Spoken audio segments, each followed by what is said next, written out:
Hey gardeners, today I want to talk to you about two really gorgeous spring blooming evening primroses. The first one is Oenothera serrulata, or yellow sundrops. The second is Oenothera macrocarpa, or big fruit evening primrose.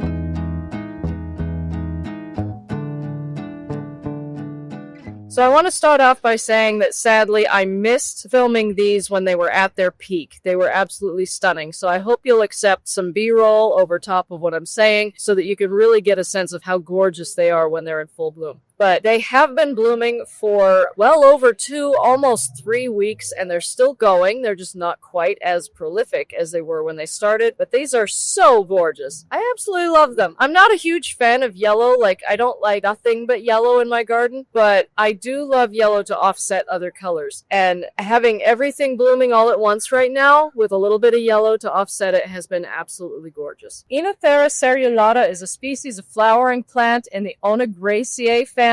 It's got common names of yellow sundrops, hap shrub sundrop, serrate-leaved evening primrose, shrubby evening primrose, plains yellow primrose, and half-leaf sundrop. It's native to central North America, including central Canada and central United States. This plant is a subshrub that branches and forms a bushy clump up to about 18 inches tall. The toothed leaves are about 3.5 inches long. The yellow flowers can bloom all the way from March through November. They have quite a prolific start in the mid-spring, so around here, these started blooming right at the beginning of June, late May, early June. They were really prolific, just covered in flowers for about 2 weeks, and then they start to peter off, but they do still flower for the rest of the summer. I love the way these flowers look. It's like they opened and then somebody crinkled them up and then left them on the plant. They're just so cool. They've got such a neat texture. It's really unique. I honestly haven't seen that on any other plant before, so it's really cool. The flower buds are really neat. They honestly look like a little D4 almost. They're a four-sided, smooth, I don't know what you would even call this shape, but they've got like a red on the end, and then they're ombre down to a yellow and green at the base. So that's really neat. And then the fruit is these cylindrical capsules, really long, skinny fruits. This plant is very drought and heat tolerant. Where I have this growing is on the side of my yard where I water it every week or two, maybe whenever I remember. So I think I've watered this corner twice. It's almost the end of June, and I think I've watered over here twice, maybe, and it's doing great. In the hot, dry climate of Spokane, that's really saying something. Now, I have watered around here a lot more often this year than I have before because something about this year, everything just seems to be drying out more than normal. So I have watered a little bit more often than I usually do. But normally I would not have even watered this corner yet. Its USDA zone is from 3 to 8, and its typical bloom time is sometime in June and July, but it can bloom for quite a while. It's best grown in dry, gravelly, or sandy, well-drained soils in full sun. It has a taproot, and it tolerates drought extremely well, but can be difficult to transplant once it's established. I did find another source that called it Callilophus serrulata, so I'm not sure if its genus got changed recently, but I'm pretty sure the official genus name for this is Oenothera. This is Oenothera macrocarpa. Again, I missed filming this when it was at its prime in full bloom. It was absolutely stunning. So here's some B-roll pictures of how gorgeous it was. Oenothera macrocarpa, also called big fruit evening primrose, Ozark sundrops, Missouri evening primrose, or Missouri primrose, is a species of flowering plant in the evening primrose family Oenothera. It's native to northeast Mexico and the south central U.S. This herbaceous perennial produces a red stem up to about 18 inches in height. The plant can sprawl along the ground up to 2 feet wide. Leaves are long and narrow, about 6 inches long by about 1 inch across, and are densely crowded in an alternate arrangement along the stem. They have either smooth margins or broadly spaced teeth, and they can be hairy. The large flowers, up to 5 inches across, are cup-shaped with 4 petals. They're canary yellow, and they have a mild fragrance. They are produced in great numbers from early to midsummer. The flowers last for 1 day, opening in the evening and closing the following morning. Each flower has a very long floral tube. It's about 4 inches in length. The seed pods are 4-winged and about 2 to 3 inches long.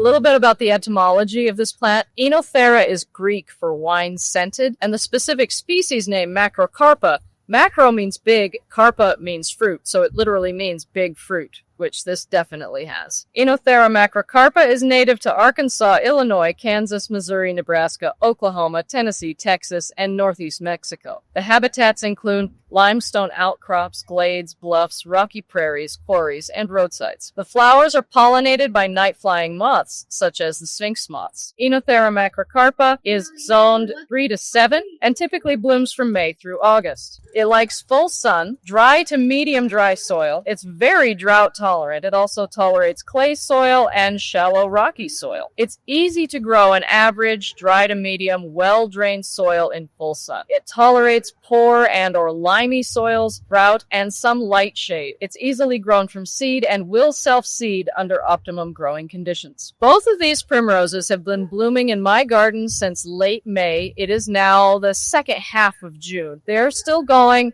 although not nearly as profusely. There are still some buds here that haven't opened up yet. This one will probably open tonight. But I want to talk about what's blooming at the same time. So when you're thinking about arranging your garden, you can put this next to something else that's blooming so that the two colors play off each other and you get a focal point. So these started blooming at the same time as Blue Star Amsonia, Scarlet Gilia, several different penstemons, Oregon Sunshine, Baptista, Rhododendron, and I think that's everything that was open at the time that this started blooming. Now it's been 2 to 3 weeks later. What's blooming right now is lavender. Check out the yellow and the purple right next to each other. Gorgeous. My swamp milkweed just started blooming. I've got a couple of oriental and Asiatic lilies that are starting to open, but I think they're very early. I actually think there's a lot of stuff early this year, but yeah, I don't know yet. But anyway, a couple oriental lilies. Still all of those penstemons. My echinaceas just opened the other day. My orange tuberous milkweed just opened. I have an aster over here that blooms in the spring. Snapdragons. My peony just finished. My roses are going.